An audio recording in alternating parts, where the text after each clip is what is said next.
Hi everybody, hope you're doing marvelously well. I'm sitting with Matt Mahaffey. How are you? I'm good. And we are at your studio's called Fresh Imperial. That's the one. Okay, I didn't screw that up. You did it great. Yeah, this is the first take. It is. How long have you been here in this place? 7 years. But the studio build took about 1.5 years, so technically 5.5, 6 years. Fantastic. However the math is on that. But yeah, love it. It's the best home studio I've had. Because you built it specifically how you wanted it to be. Yes. It does everything that I need it to do in my price range. But I think Dan lives out here. Dan Lais lives out here now. Oh, really? Yeah. There's just such a layer of stuff going on that didn't exist when I left here. How long have you been back? 7 years. 7 years. Yeah. So, yeah. I mean, I was in. I was very frustrated in Nashville when I left, and I left about 2000, and there were no rock and roll liaisons or urban liaisons here. Right. If you wanted to get attention or a deal, you had to go to New York or LA. There was just it just didn't exist. And there was tons of great urban music here and tons of great rock bands here, but it just wasn't getting any attention. So we, a lot of us met in college at MTSU, which is in Murfreesboro, right outside of town. And so we started a label there, and we were all just like, we're from Murfreesboro, we're not from Nashville, because Nashville's not Music City, it's country music city. And we were kind of defiant. Like we were just like, we're doing our own thing. And we bought we rented they had a total Back to the Future town square. Awesome. And we put our label in the biggest building on the square and puffed up our chest and then just failed miserably. But just drove the plane into the ground. But we had the pedal to the metal when we did it, you know. And that was fun. But when you'd come to Nashville, and we'd play gigs in Nashville all the time, you just would drive around and it was nothing but like billboards for 10-gallon hats and honky tonk badonk-a-donk and just the worst like pop country stuff. And it was very frustrating. And so I was like, and plus going into the big studios, getting budgets and getting the best Nashville engineers, like, let's make a rock record. And you got the dude who's got all his racks with his name on them, and he's like, wow, he's bringing in all his gear. And then you listen to it, and it's just super clean and tidy and perfect. And you're like, I'm not trying to make, a Travis Tritt record. I'm trying to make some grungy shit. Yeah. And it wasn't happening. So I went to LA and was really kind of surprised that not everyone was like a stellar musician.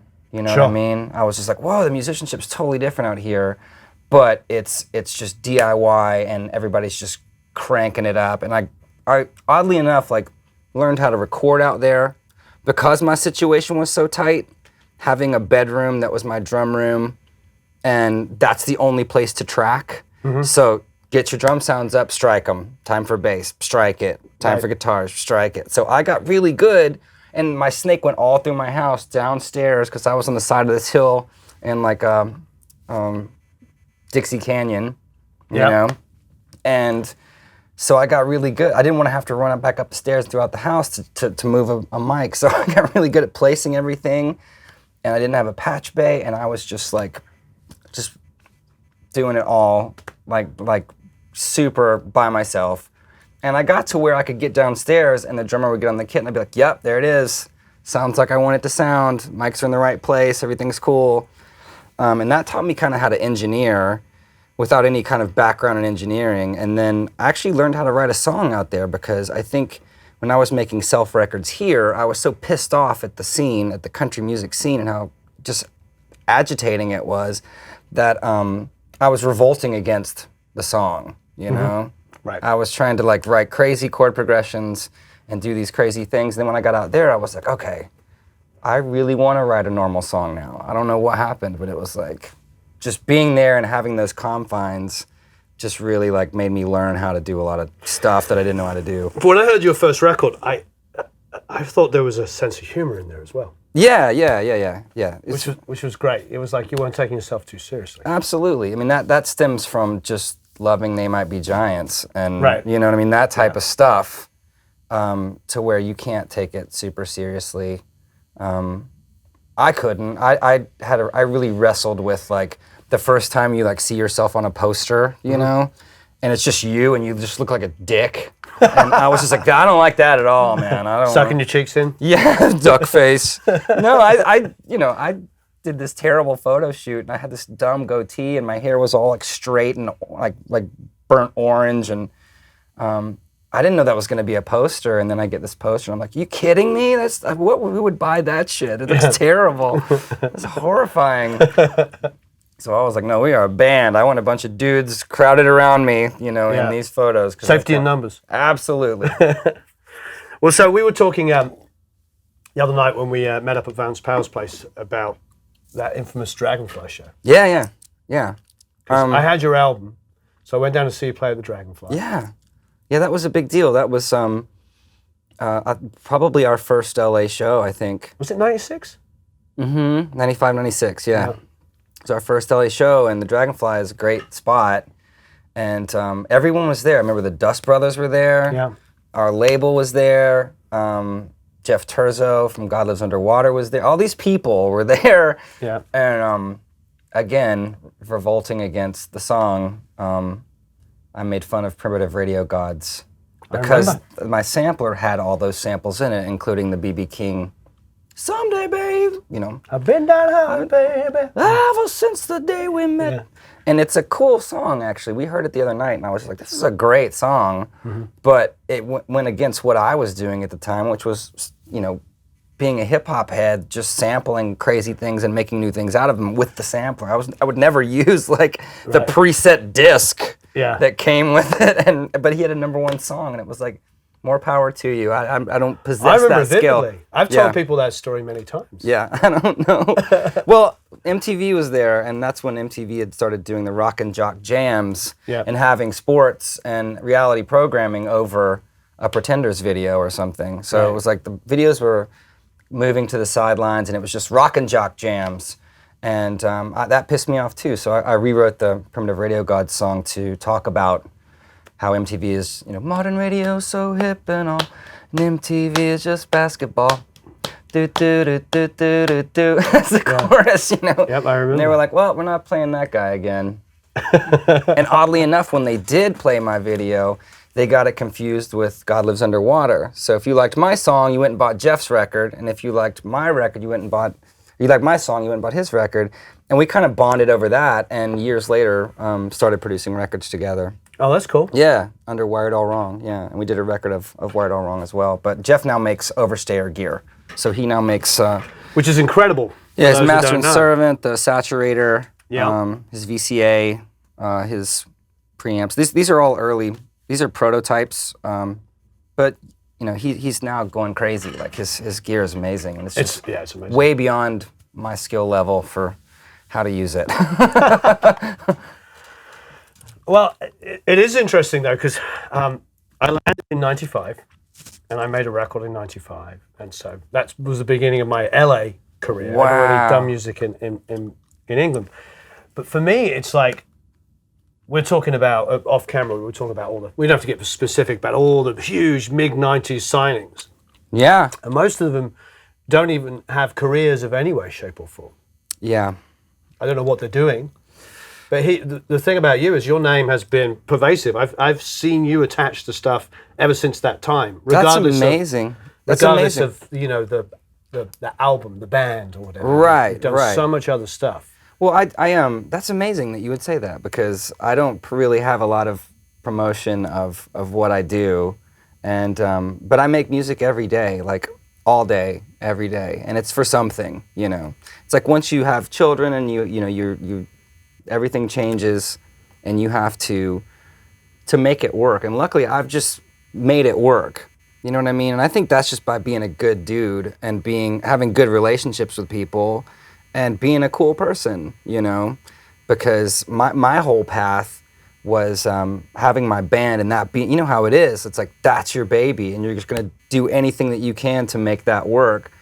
And when the industry started falling apart around, I don't know, 99, 2000, a little after that, 2004, whatever. Yeah. My label DreamWorks just was like, we finished our album, and they were like, And then it was in the papers the next day, like DreamWorks is bought by Universal, it's closing its doors. Yeah. And it was like, well, that's probably pretty bad.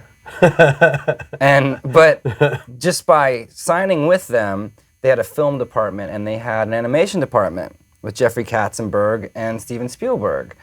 And I had gotten in really good with the animation department because being a artist, they would be like, hey, we got this animated film coming out, come screen it and try to write something. And I was always there. Like, I mean, sometimes I was the only artist that would show up because people were like, I'm not gonna do that. And I'm like, I'm there, man. I drive to Burbank, I'm there, you know?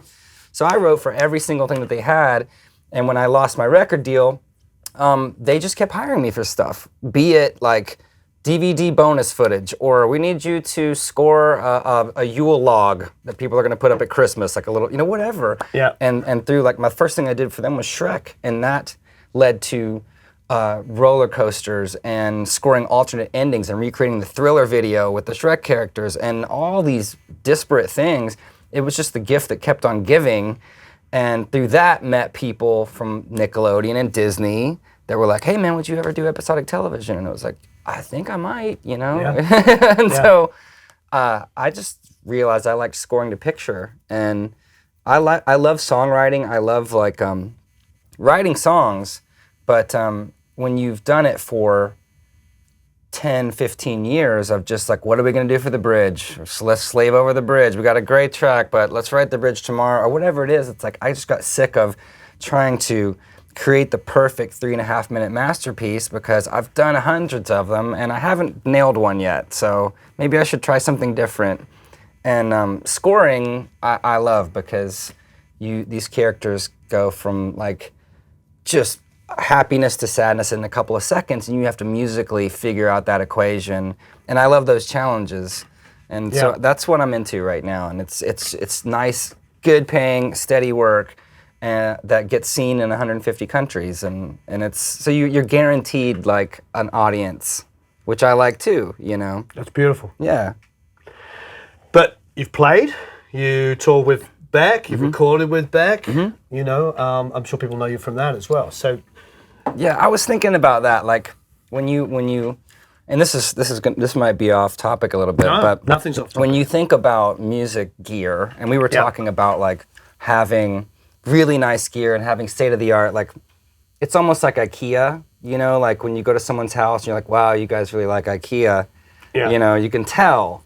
And it's like some studios you go into and it's like, wow, Vintage King loves you because they have every new box and everything. And it's like, I haven't bought a lot of gear since I've been scoring.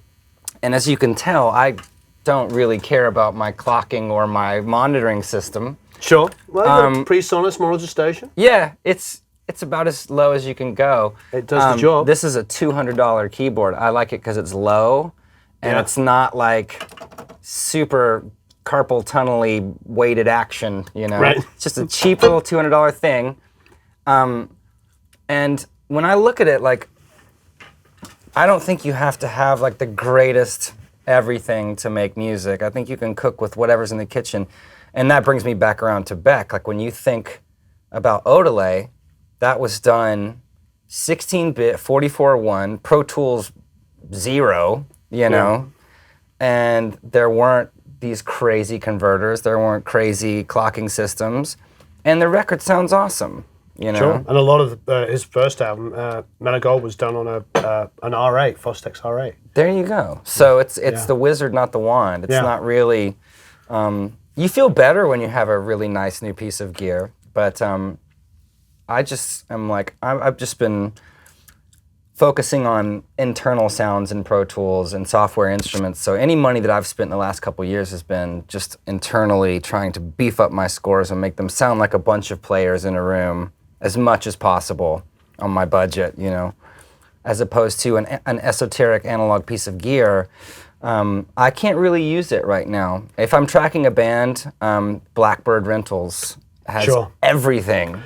We were at NAMM the other day and went over to a guy and he was playing a 1963 Strat through a 65 Deluxe.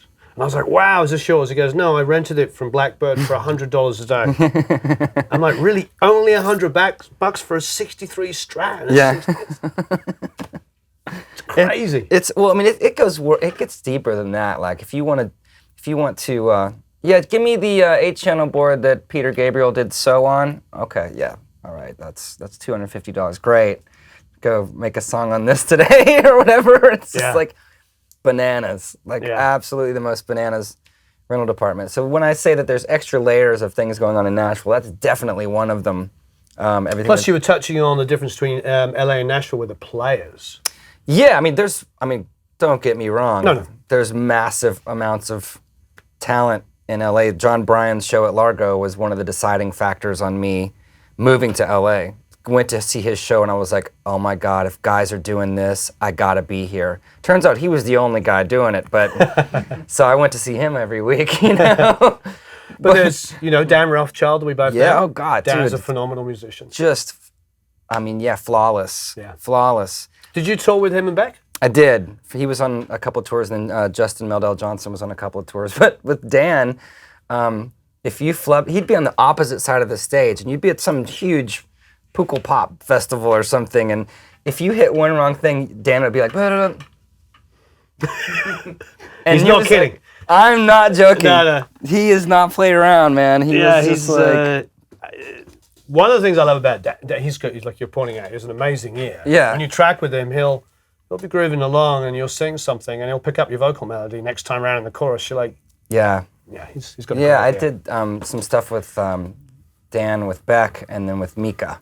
We did a really interesting show at the Roxy where Mika was just it was like this, remember when like Trent Reznor was like hiding little hard drives in bathrooms and kids would get those and figure out go to this one van and wake up a monkey and show it $1 and it'll tell you on the back of the dollar where the show is, you know. Mika did that kind of thing where you found this ice cream truck and then the ice cream truck, they gave you a ticket to the Roxy to hear his new songs and it was all acoustic. Nice. So I don't know why Dan had me play guitar on that because I'm a terrible guitar player, but I woodshedded on Mika songs really fast and Greg Wells was there and luckily Greg was like, that's close enough, you know. And I did a video for one of my songs that was backwards, so I learned the song backwards. We did it in one shot. And so I'm rehearsing it. I'm just walking through my neighborhood, like rehearsing it and filming it and then reversing the footage and see what lip sync works and what, it's like a month of process. And I'd just be walking through my neighborhood with a camera and my neighbors would be like, hey, can't film here. It's like, I live right, can't film here. And then I couldn't find a place to film it. And I was hanging out with Dan and I was like, man, I'm trying to do this video. And he's like, dude, you can film it on my property. So I went up, because he's down the street from you. My house is here. Dan's house is behind. Yeah, so I shot a video in his front yard. Yeah. And then I gave him a nice bottle of wine and he solved my problem. My house is probably in the background of some of your shots. That's amazing. That's amazing. That's so cool. So you came back here. Mm-hmm. Yeah, I had my daughter and all my family's here, so I didn't have any family out there. So it was like, moved back here and then built my studio onto my house because I've never had a place that's not in my house. It's always been a home studio. And it's always been very tight quarters. So when I found this place, I was like, I want a big control room. And my acoustician was like, it's too big and blah, blah, blah. I'm like, I don't care. I'm just tired of reaching over some dude eating Taco Bell to tweak. Excuse me.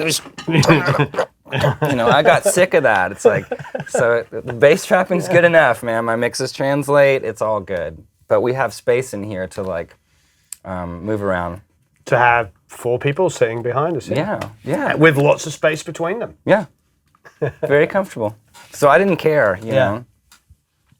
But he did a good job. I think it sounds good. And I like the way he did things. These air socks, those are just like perforated. They're great. Silent. Have you found yourself, you've produced, do you find yourself still producing artists out here? Mm-hmm. Writing? Yeah. What about performing? Are you getting to perform much? I'm actually, my band is playing our annual, we play once a year. Yeah. You know what I mean? We did an EP 2 years ago and we did LA, Nashville, New York, and that was a big deal for us. We almost printed up tour T-shirts for that. Yeah. But this year we're just playing Elliston Street Festival. So there's this club, Exit In. Yep. It's a historic place, and we've played there 1 million times. And when you finally sell it out, they put your name on the wall. and we got our name on the wall. And so we've always Is this original lineup? It is, minus my brother, who passed away. But yeah, it's basically the guys, we've been together for 20 years or something. Wow. So it's hard to get us together because we're kind of bi-coastal. My bass player and keyboard player live in LA, and then my drummer and guitar player live here.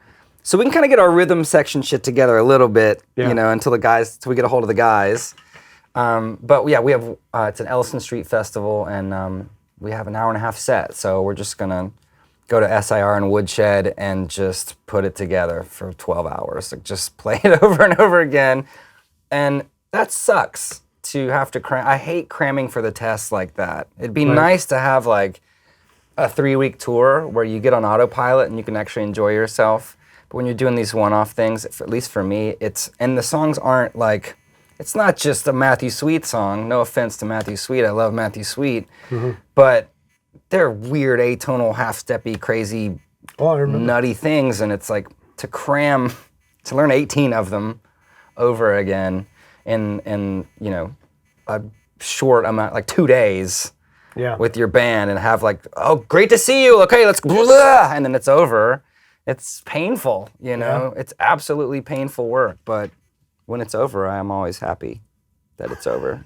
I like playing live, but like, I'd much rather play drums, man. Like, drums are like the only instrument where I'm like, I don't care how drunk I am, I can play whatever you want me to play, you know? Yeah. But guitar is just insane. Like, I don't know who thought it up. Like, seriously, like who thinks that is easy to do? It's just not, you know? Well, speaking as a guitar player, I have to agree. Well, people are naturals. Like, now you're in Nashville, obviously. Here we are, and most of the people probably you're working with, as far as the film and TV stuff composition stuff, is all over the country. Mainly, it is LA, presumably. Some New York. I mean that's one thing I kind of realized living out there too was I was working on a cartoon where the cast was young children, and they were in Burbank. I was in Sherman Oaks, and sometimes I would go down to the studio and help coach them through, because when you're recording small children that aren't necessarily hired because they can sing, they're hired because they have a lisp or a scratchy voice or something. I didn't realize voice directing was a job. You know what I mean? I didn't know that you got paid for it. So they didn't pay me for it. But I just got to this point where I was like, okay, as soon as I put the track on, they clam up and they just go, so I couldn't get a take. So I just started, put me on a click track, repeat after me. And I would just give them little lines, phrases, try this harmony.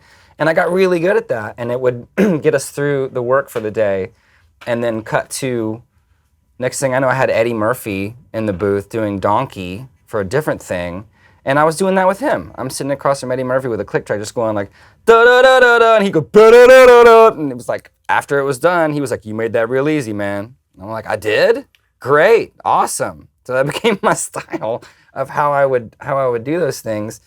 And then I got to where I was just Skyping in from 10 minutes away, and it was like light bulb went off. Like, I don't have to be here. I can do it wherever I want. And now, this cartoon, the talent is a bunch of Broadway kids in New York. The company that's making the cartoon is out of Dublin. Oh, wow. So, you know, I just Skype in, and it's not even video Skype. It's just audio Skype, and I help record the cast. Oh, change the key. We'll do it up a semitone. Oh, that harmony's too low. Go to this one. And you know, it's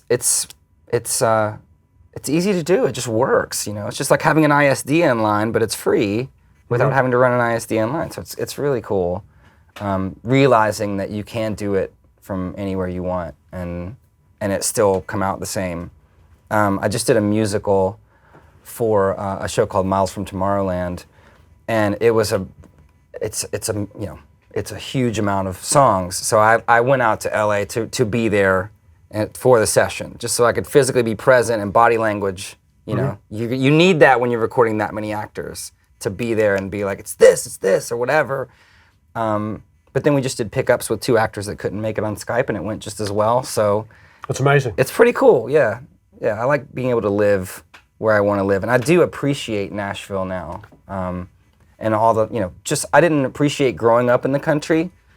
I needed to get city life, injected into me and get kicked around a little bit. And now that I live in the country again, I appreciate it and I enjoy it. But I'm also getting a little wanting to get back into the city a little bit more. So I might move in closer to like restaurants and things. Like food is good. Food is good, yes. I miss food and people my age, but I don't know. You know what I mean? It's Yes, like Nashville's totally changed, and drastically. I think with the Black Keys and Jack White and all these people kind of giving it credibility, Paramore, Cage the Elephant, all these bands getting attention, and all the labels that you now have liaisons for in hip hop and rock and roll. It's just massively different, and the city's growing exponentially. So that's all. It's all good. It's all Every good. year I come out at least once a year, maybe twice a year, and it's just. Yeah, our NAMM isn't quite there yet. I kind of like it. Though. When you compare it to Anaheim. But I think we were talking about a lot of people there. It's like there's 200 people that are kind of moving and shaking and doing business, and there's 200 people. They go to NAMM. Yeah. At either coast or middle of the country or the coast, and it's just there's another 10,000 people walking around plus them, but you're still doing the same Right. business. But we need to get software and stuff at our NAMM. Like I'm not really interested in Yeah, I was wondering that as well. ukuleles made in Ohio, or we got plenty of acoustic guitars here. I'm surprised Steven hasn't come yet. Steven, I think Slay. I think he's overdue. Oh yeah. He will. Yeah. He'd have a big crowd. He has a lot of fans. He has a lot of fans, and I think he'll probably be. I know he'll watch this because he just left me a comment on my last video. He was like, we used a plugin. He goes, "Oh, thanks for using the plugin." Oh, that's great. So I think they're probably waiting for him to come because he'll come and make a huge splash, and then all the other players Absolutely. will feel like, well, we better come because. Absolutely. No, he just came out with his like affordable Raven. I think I'm gonna get one. Yeah. Just so I can have some sort of fadery interaction. Well, we just left Nina, who has 2 of the bloody things. Who does? Huge. Does he? Oh, 2 that's right. huge Yeah, ones. yeah. It's crazy. Yeah. You It's like need to- Will.I.Am style, just giant screens. Yeah. I love it. We were at that pinnacle of people just spending money. Yeah. Spending money. Yeah. That was the end of that. Yeah. They've spent it on self, and we're like, oh crap, we gotta stop doing this. Yeah, I mean, sadly, like all of our money went to advertising to the industry. You know what I mean? Like all the gear rags. I mean, all the industry rags.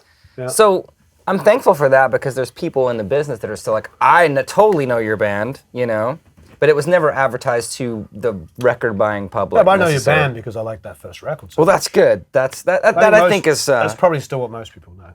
I hope so, but I mean, it was. I have imagine. any press that I have on my band is just like to the industry, So it's like they spent all this money marketing that record that it didn't really translate to sales because record buying fans of music didn't really know who we were or see us. Because I got us banned from MTV. In a little LA bubble and K-Rock, it's like it was a hit. Yeah, that's cool. That's cool. Well, I used to love that station. I mean, it's It hasn't changed though. It's like still playing. Still playing 311, which is great. I love. Anytime I go to LA, I know I'm going to hear 311 at least 9 times before I get to the Valley. That's great. Yeah, I can't agree with you on that one. Sorry. Well, no, the 311 is a wonderful thing if you don't listen to it every day. If you just go back and listen to it 9 times in one day. 9 times in one day. It's kind of like, you just get your fix, and then you're good until your next Amber trip. is the color of my energy. Whoa! Those guys are dope. We played one show with them, and they remembered me years later. I was at a party, and I went up to him, and I was like, Nick Hexum, and I was just like, hey man, played a show with you. He's like, Mud Island, Memphis. Totally remember that. And it was like, that's great. That's a cool dude. That's amazing. I think he's just us and Poe. Maybe he should be coming to realize something that people actually like. I remember the show. That guy remembers playing. I mean, it's like maybe you. We were playing with Poe. Remember Poe? Of course. And do you know her story? Johnny, angry Johnny. Yeah, well, Dave Jordan's a very old friend of mine, and he produced that album. Yeah, that's awesome. Yeah. No, I don't. Well, whatever happened to after that? All her music is tied up legally. She can't play her songs. She can't promote her songs. It's kind of like a What happened? Kesha thing. I don't know. I Googled her one day, and it was just like, can't play any of my own music, and I really want to, but I can't. And it was like, I don't know what happened. Some sort of legal crap that she can't play. And I always dug her. I always thought she was really cool. Yeah. So yeah. I think I met her like at one of those, because in those days the parties and everything that you had to do was just crazy, wasn't it? I remember like flying to New York in like '96 or '97 and going to the MTV party, and they had all these different. They had a VIP area and then a VIP area. Oh yeah. So we were like, welcome to the real party, Marv. Yeah, exactly. There was like another area. It was the Maverick party, I think. Ooh. And it was like, there's Alanis and Madonna over there. Yeah. I thought we were in the VIP. No, nope. No, that's the VIP. No. VIP. Yeah. This is business class. Yeah. That's first class. Yeah, it was. That's funny. It was such a different time. Yeah. Do you remember like pretty much anything they wanted to do for you, they'd send you a limo? Yeah. No, I mean, it was just silly. You could, but as an artist, you could really play with that too. Like Prince, whenever he would go to Warner Brothers, he would roll out purple carpet and flower petals. So when everyone at Warner Brothers was coming to work and there was purple carpet and flower petals in front of the building, they were like, oh my God, Prince is coming today, you know? Nice. It's brilliant. It's absolutely brilliant if you want to. Sourdough Dali. I just remember trying to, I was always nerve-wracked because I was trying to get a company excited about my band and excited about my record. So I was constantly just trying to think of like, what can we do to let them know we're here? Because I knew Prince did things like that. And I was like, I want to just take that money and put some flowers in everybody's coffee. I don't give a shit. Just do it. Like, let them know we're here, you know? Just felt like such a little peon. And never really graduated past that, the peon stage. Well, you have. Oh, yes, of course. But not when it came to making records for myself. Well, speaking of records, maybe somebody can pass us that. You know, I'll just get up. So what do you have going on here? This beautiful vinyl. This artwork, first of all, is gorgeous. We'll get stills of it. Yeah. So it reminds me of King Crimson, which is a... Yeah, it's you know, it's not representative of the content. It kind of in the way that the Beach Boys Surfs Up, you know, the cover of that record. It's the most depressing cover of any record ever made. I kind of wanted to do something like that just is because this is an unreleased album from 2004 or 5, and these are the B-sides. And so we're releasing these on vinyl and CD. And beautiful. My buddy Andy Suriano did the artwork, and I love his paintings. So I thought this was pretty cool. Yeah, they're gorgeous. Yeah. We'll get some stills that these guys can cut in as well. Yeah, so these come out in like 2 weeks. Beautiful. I just got them yesterday. Very exciting. And we'll do links and stuff. Awesome. Underneath and all that kind of good stuff. Fantastic. Not that anybody buys anything anymore. They don't. But you know, they can at least click on and look at things. Yeah, and vinyl's so expensive. Like you go and it's like $30 for a flimsy little 80s, you know, piece of vinyl. But I love the idea of vinyl because you've got something here that's tangible and you can read credits and stuff. Yeah, and if you buy the vinyl, it's got the lyrics and these things. Yeah, and, this is fantastic. But yeah. I don't know Jason Rawlings. Jason Rawlings has been playing drums himself for 20 years. His brother is front of house for Kings of Leon and has been with them since the start. So great. Brent runs. He'll be running sound for us. He always does our sound. Luckily, his brother's my drummer. That helps. So I get Brent. It's awesome. Brent's So you did a roll tone and Rich Costy mixed it. Mm-hmm. Great. Yeah. Yeah, we spent a lot of money making that album. And then it's just now coming out. And this is the time when DreamWorks was gobbled up. Yep. Beautiful. So why don't we, I know we don't want to spend a whole lot of time talking about gear, but this is a beautiful studio. So a little tour of it, sorry? Yeah, sure. Excellent. Yeah. What up? Welcome to Gear 101. All right, so Gear 101. Let's start over here. Yeah. We got some radial DIs and a reamp. Yep. Beautiful. That's the bass phase aligner box. It's really smart. Yeah, because I mean, I don't know how you align your amp and your DI. Physically, afterwards. Do you do it by waveform and you just count off the delays, things? Well, what this does is it just kind of allows you to find a sweet spot. And I'll just take that and I'll turn off the NS10s and just roll with my subwoofer. And when I get a nice, even bottom line, I know what time it is. and it usually ends up working. And then you've still got your bass and your DI if you need to use one or the other. But I'll print both of them and then blend it with that thing. It's really cool. I love Radial's gear, and they're a great company. You can pretty much pick that up, throw it across a parking lot, have it bounce 50 times, and it still works. It's military grade stuff. It's crazy. Canadian overly engineered. Super good. Yep. And you know, why just have one space echo when you can have two and a chorus echo? Absolutely. I love the tape echoes. I'm a big Portishead fan, and just a fan of the space echo intensity. So this one's been modified to where the intensity is just walk, walk, walk, walk, walk, walk.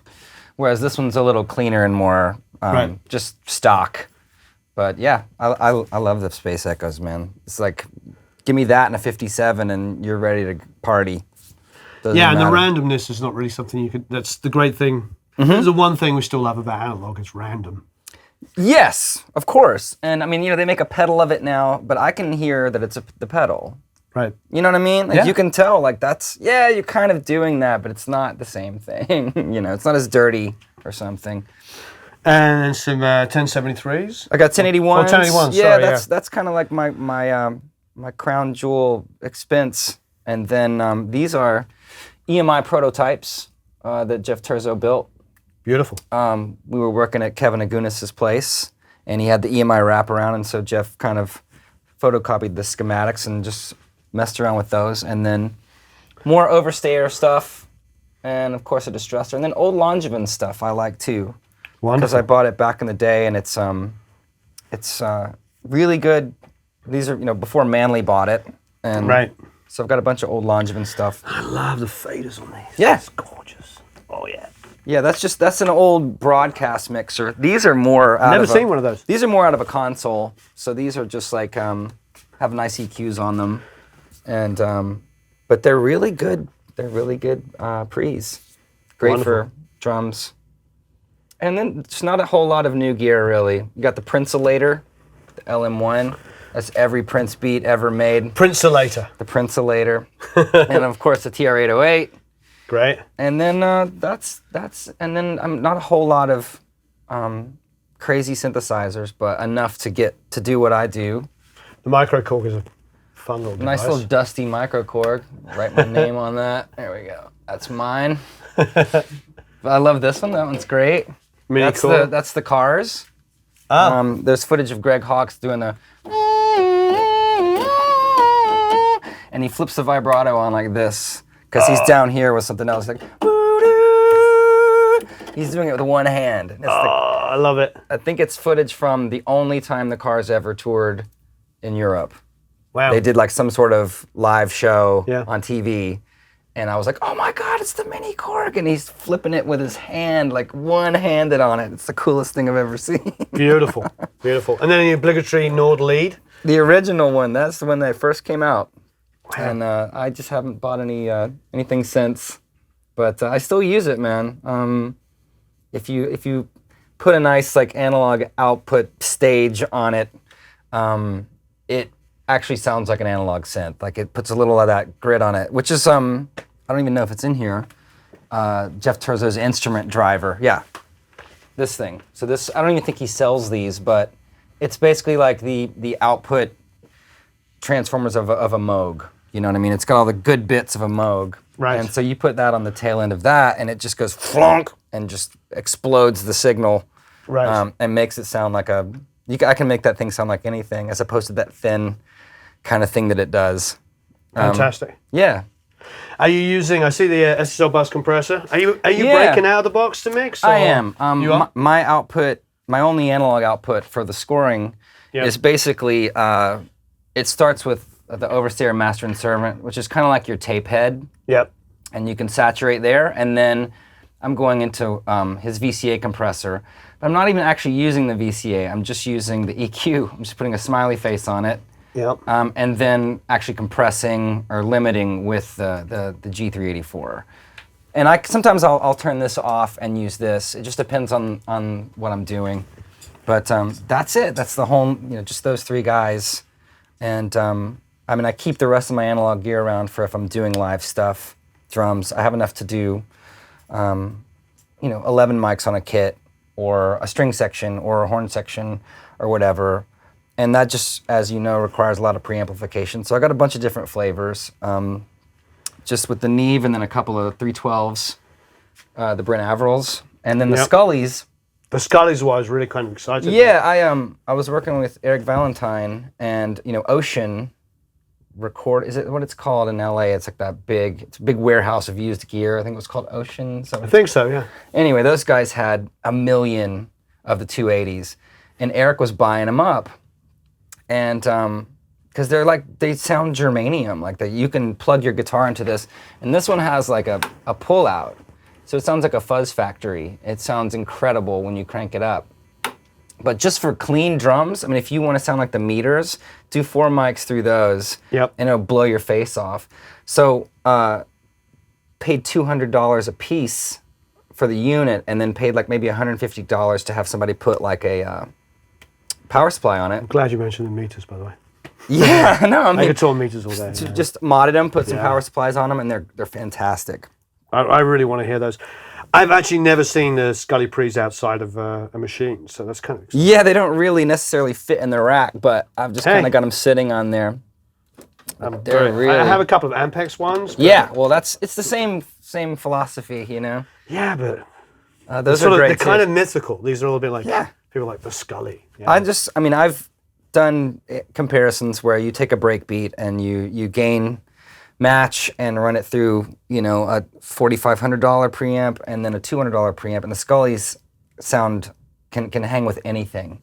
Right. They're amazing, and if I could buy, I'd buy 10 more of them and just have those. They sound incredible. Fantastic, and the level all here, which is like the Shure level lock. Yep. Those are amazing. Those are great. And there's so many iterations of that software and hardware that you just have a lot of different versions of that box in a lot of different flavors. But those things are crazy. That guy is amazing. Standard Audio. Yeah. He does all kinds of cool stuff. Now, monitoring wise, got the big tannoys, big tannoys, 1200s. Yeah, and then some NS10s and then some Oratones. Old school. Yeah, no, it's great. I'm not a huge fan of the tannoys, but I'm getting used to them. What made you go to them? Just because I needed something loud that was affordable, and when I'm making beats, or if I have an A&R guy in and he's listening to the record and he wants to sit back there with his computer, I can blast them, and they hold tight. So just basically got my basic needs for whatever comes through the door, and got my turntables. A Stanton, I don't know this. Oh yeah. I'm not much. I stole that from Jeff Turzo. Yeah. Oh, you did? Yeah. I just stuck a Grado needle on the other day because it sounds my needle was dead. Wonderful. But yeah, do my little wiki scratches on that, and that's about it. Wonderful. Well, let's check out. Oh, look at these pedals. So for a guy that doesn't like to play guitar much, you do pretty well. Well, yeah. Well, I mean, the latest edition, I don't have really much new. Visual Sound, these guys are down the road in Tennessee. Right. They make good stuff. I like their stuff a lot. Just got this. This is a Fuzz Rocious Gray Stash. Yeah. And it is the greatest fuzz pedal that I've owned because, as you can tell, I got a lot of different iterations of big muffs. Yeah. I love fuzz. And there's so many fuzz pedal options. Here's an Angry Fuzz Factory. But this is the greatest because you can get a mod, which I did, where you can switch diodes from germanium to LED, whatever. And then it's got volume, tone, sustain, and then this is just mids. Yeah. So it has this mid thing. And homie was at NAMM yesterday, and I couldn't believe it. I was starstruck because his pedals are amazing, and his wife paints them, or you can choose an option where his kids will paint them. Oh, that's awesome. So I went up to him and I was just gurming on him. I was like, dude, I love your Gray Stash so much. Oh, that's awesome. Because it's truly like the greatest fuzz pedal that I have. And I'm really, really stoked that it has this mid knob on it, and it just goes, and it sounds like you want it to sound. We all joke about Line 6, but this is a revolutionary pedal. When that came out... Absolutely. I mean, that changed it. I mean, it was like the first time you could have all of these flavors in one box. Yeah. you know, we like to joke about it, but God, it's... And you know, it's like, yeah. As far as guitar emulators and things go, I mean, I've clearly not graduated into Kemper and Fractal and these things. But at the same time, I'm not really. If I'm recording a band, we're kind of using real amps, you know. And which you have a beautiful collection, which we should go and check out. Yeah. Right. There we go. So live room. Yep. This is beautiful. Well, it's a converted garage, and it has a beautiful gable above it. So I kind of ran out of money. If I had more money, I would have busted out the ceiling and had that really nice high ceiling. So I do deal with standing waves of having a low ceiling. Right. But it's not. It's still. You got the cloud over the kit. Yeah. No. As far as drums, it sounds great. Did the old school like cafeteria flooring. Yeah, and, which is Sound City. Exactly. Yeah. So I can have it really nice and tight and disco dead with my my gobos, or I can open it up. I'm going to steal that from you. Disco dead. Yeah. Disco dead. I like that. Disco dead. I would say 70s drums, but disco dead is a lot more descriptive. Yeah. And a lot more interesting sounding. So this is the AEA stereo, yeah? The blue line. Love it. Yeah, it's really smart. It's amazing. And then I'm just doing, I mean, I don't have a proper setup going right now because the Dead Deads have been rehearsing in here, but been using just medium diaphragm condensers on the toms and just your basic stuff. God, that kick's a monster. That's a 24. Yeah. It's kind of dead right now. From back here, I mean, our little mics can't tell, but there's a lot of low end. That's great. Oh. Beautiful. Yeah, and the snare drum's kind of actually, I didn't realize you had this one. It's very tight, but what's cool about this drum... Have you play, because I'm not really a drummer. I didn't realize this was up. Check this out. This is called a Bison. Yeah. And it's a 14 on the top. Oh yeah, and I can see that. 15 on the bottom. Oh yeah, that's crazy. And they just took these giant chunks of wood and glued them together. So it's like... I've never seen anything like that. I know, it's pretty nuts. That's crazy. But it's super, super tight. Soul coughing kind of like insanity. Like it sounds like a giant basketball in a gymnasium. Pong! Yeah. The sub kick there. Yeah. D112. D112 inside, yeah. And these are Audio Technicas on the toms. Yeah, and I've got 414 EBs, so to get a room sound as opposed to putting a stereo pair in the back of the room, doesn't sound very good. So I'll generally just take my gobos and fence it off, and then I'll have the 414s on really low stands shooting and just grabbing some room. That's great, yeah. And that way you kill all that cymbal bleed because they're facing away. And for some reason, there's not a lot of phasing issues with it. Yeah, that's fantastic. I see you have the clouds. To lift that thing, yeah. Because I don't have a whole lot of high gain preamps, you know what I mean? So that seemed like a affordable solution to get a little more gain out of that mic, which is a great microphone. I was at Simon Phillips's place a few months ago, and obviously an insane drummer, and he builds everything himself. He wired his whole studio, which is crazy, and he has clouds on everything. He raves about them, so. Yeah, and they make all kinds of crazy versions of it now. I was like, just give me the simplest one with no switches on it, and that just needs some gain, you know? So for a self-confessed, not very good guitar player, you've got one heck of a guitar collection. Yeah, we've got a bunch of Musicvox guitars from Cherry Hill, New Jersey, and then some silver tones. And yeah, and this is kind of like your what's the amazing guitar store here? Gruhn. These are old 93, 94 Gruhn purchases, so 67, I think. Wow. What you were holding there is like possibly my favorite guitar. This one, yeah, it plays really good. Telly. Yeah, you can check that one out. It's probably the best setup machine on the wall. Oh yeah. That's gorgeous. That's the first time that guitar's ever been played. It's beautiful. Yeah, that's a good one. It's gorgeous. Wow. Can you just put this in the back? Oh, it's been cemented. Letitia Wolf's gotten a hold of it. She detuned it.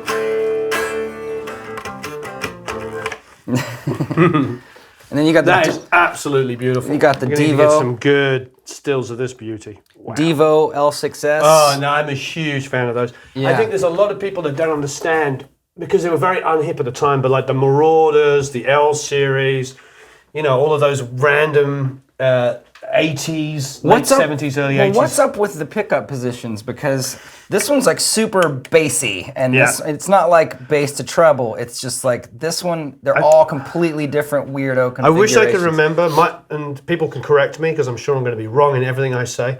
But I mean, in those days when everybody was all into polarity switching, so I bet it goes like single pickup, flip the polarity, put two together, flip the polarity. Because there'd be that hollowness where the mid-range would cancel out, and that would be my guess. I don't actually know. That one's probably all guns firing. Yeah, maybe. Guns ablazing setting. Or it could be the Veritone kind of circuitry as well. I don't honestly know. I'm going to have to look it up because that's a great question. But just so odd that it's so beautiful. I think there is a technical term is fugly. Fugly.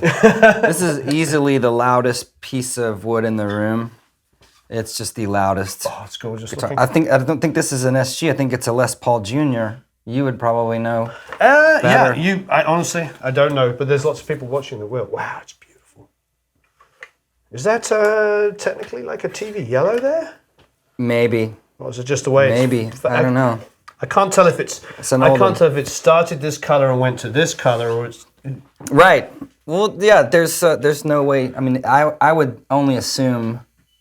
I don't know, because that looks worn down, so it looks like it was repainted, maybe. Yeah. Same with this one. Like I'm assuming this was blue and then painted green, right?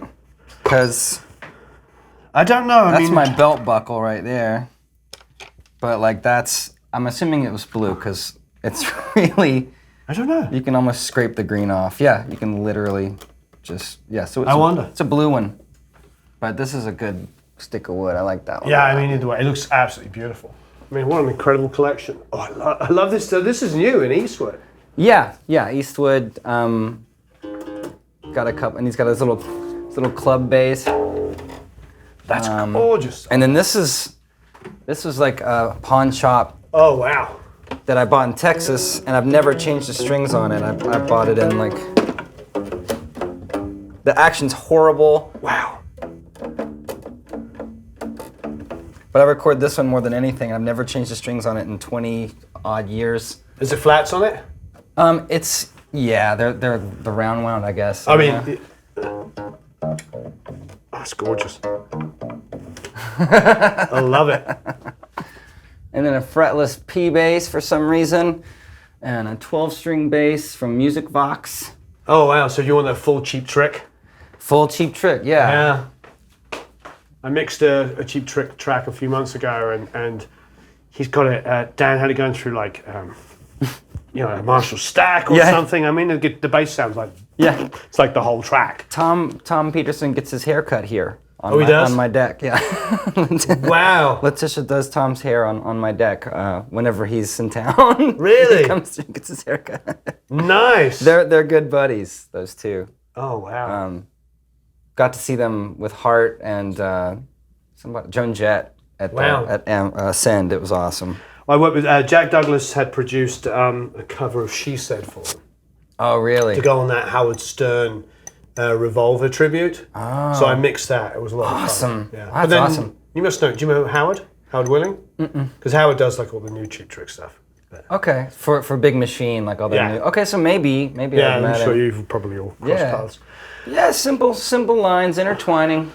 Yeah, absolutely. The beautiful amp. So I don't know the new amps. These look gorgeous, but these are new. This is the same guys that make these Musicvox guitars. When he started making these, it was basically modeled after Rudy's bass on Fat Albert, like a cartoon. So super phallic and insane, and he was just finding that. Also sort of Mosrite looking as well. Yeah, he's a fan of really vintage guitars. Yeah. So he came up with these crazy designs. And the headstock is just almost impossible to keep it in tune sometimes if you're playing heavily. So my brother actually worked with him years ago, and they chilled out the headstock a little bit and made it a little more But this is their new stuff that they're coming out with. They make these in basses and 12 12 strings and yeah, he's got. But their amplifiers are amazing. I've also, yeah, this is quite exciting. It's a really cool amp. Yeah. It sounds really good. I use it on all my smaller gigs, but great tubes in it. He makes a 30 watt as well. It's just a little 15. And this one was a prototype that I took on the Beck tour, so, and it made it all the way around the world a couple times. So it looks like it's from the 1950s. yeah, that's his whole aesthetic. Yeah. It's kind of he loves the vintage stuff in his designs, and the guy that made the amp. They make some really high-end, crazy ones too. You know, like absolutely unattainable, as expensive as a car kind of amps. But these are great, and they record well, and they're reliable and excellent. Yeah, beautiful. A Champ. Champ, and then a 60s AC30. Oh, we were talking about this earlier. Yeah, that's gorgeous. a good one. That's a good one. Yeah, I should have put on my gear. I've just got. Oh, quite right. You got a twin piles there. of stuff. Yeah, but we were talking about the beauty of a Mesa. The Mesa, yeah. Yeah. Yeah, you can kind of get. I mean, they really get stigmatized with a certain. I always called that A&R tone, that box. Yeah. If you want that rock, modern rock, it's that box. Yeah. But I think they're way more versatile. You can get. I can get any kind of tone I need out of that amp. You know, if there's just so many options. There's spongy and clean and vintage and modern and Sure. all the combos. And I know that their newer stuff is way out of just insane mental options. Yeah. But that box I can get around and get what I need out of it. Yeah, I was admitting to you that an amp I tracked with for years was an Egnator. Yeah. Which is another one of those kind of like, you know, nobody thinks they're Heavy. cool. Yeah, but they rock. They sound amazing. I don't know if I have anything cool or esoteric for you, but I do have a couple of cool mics. Altec, what is that? 60. Wow, I don't know those. I call that the Boba Fett mic. I was about to say, it's like Boba Fett. Yeah, because it's got ribbon, cardioid, and dynamic. It has all three elements. And wow. And then it has different settings, 1, 2, and 3, which basically what it was for was like someone singing into the front of it. And in these two, you can control how much of the orchestra you want to go in. You know what I mean? Like you can mute them. Oh, we're getting too much of the music and the voice. So you just click it over to here and it chills these out. But that's crazy. I remember doing a Sunset Sound studio tour like a year or so ago, and they have a vocal booth there, like every studio. But the guy showed me around was going, oh yeah, they were doing Disney recordings in here, and the engineer in like 1950, whatever, said, we need to build a vocal booth. And it was like a novel idea. Right. Oh, you mean you don't want the singer with the orchestra? You know, what an idea! An idea, how crazy. Yeah. Well, yeah, that was before that. Isn't that crazy that was the way people thought? This is a Fender Spring Reverb microphone. What? I've never even heard of this. Yeah, the Fender logo just fell off of it recently, but basically it takes batteries. Yeah. And you turn it on, and then you dial in the amount of spring that you want, and it's really cool. Yeah. I don't know how it does it. Feels like there's a spring in there. I can feel it. But just really cool. I love that. I have a song called Trunk Full of Amps, and I sing the bridge through this thing. I'm just going, oh, messing with the spring. That's amazing. But it's a cool little fun mic. Got the copper phone. Oh yeah, those are great. Those are really cool. SM7s, 414s. What's your personal preferred vocal mic that you sing through? 87. 87? Yeah.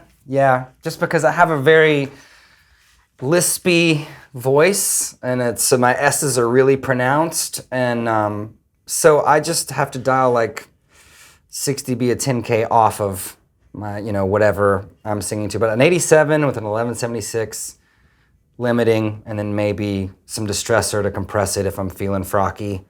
But very simple signal chain, and the 87 for some reason everything else is just way too bright. Right. I got a 47 is too bright. I've seen C12s are too bright. SM7s are just weird. Like I wish I could have, I'm honestly, the 87 is an awesome microphone. It just works for me.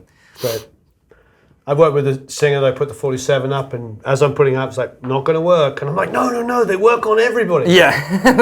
They don't. Right, they don't. They don't. I wish they did. But yeah, the 87 is my workhorse microphone, period. Great. I love it. And I see we have, we not ignore the Ampeg, the SVT. Yeah, that's actually a solid state version of it. Oh, it is? There's no tubes in it. It's super light, super cheap. Nothing to it. Oh yeah, there's no way I could lift the... And then, the yeah, tube on Ashdown. I have some of the Ashdown, like the pre-magnifier and all that stuff, but it's just so damn loud. Yeah. It's great for live shows, but as far as recording, I can't. This guy I can turn down and kind of control it a little more. How do you record bass? Do you use the 810 or you? I do 421. Yeah. Just somewhere, Yeah. and it works. Sometimes I'll use. I've got like 412s in the vocal booth, so. Let's check out the vocal booth. Yeah, I'll do like sometimes it's just orange into a Marshall or orange into a high watt for bass, but Oh, I love this high watt cab. yeah. So the louder cabs are in here, and You got one of those, one of them 47 looking things here. yeah. Oh, No, it's very low light. beautiful. So wait there, who's made this one? That's Mike Shop with a Neumann badge. Beautiful. Yeah, he's right down the street. Gorgeous. But yeah, it works. These are all things that I built. Jeff Turzo and I made all these when I was in LA, and just kind of was able to repurpose them. You know what I mean? Yeah, It's like, well, we'll just throw them all in there and tack them to the wall, and it's a nice. If Great. you want that nice dry vocal, then you've got it. Do you For sit pop down and stuff. sing? No, that was just we had a girl in here that was very short. Oh, I presume young. Yeah, wonderful. Yeah, it's cool. Well, thanks ever so much. Absolute, man. You rock. Thanks so much for coming out, all you guys. So awesome. So awesome. Any questions or comments below, please just leave them, like, share, all that kind of stuff. I'm going to have links to any websites, all that kind of beautiful stuff underneath. Wonderful. And where can people purchase your music? From your website? Yes, website self.is has self music. Great. And then the scores, I don't know, you have to buy or you watch Netflix or something, or iTunes or something. But yeah, music is all at self.is, iTunes. It's on Spotify, Apple Music. You find it. Marvelous. It's around. Well, thanks very much. Thanks so much, man. You rock. Have a marvelous time recording and mixing. We'll see you all again soon.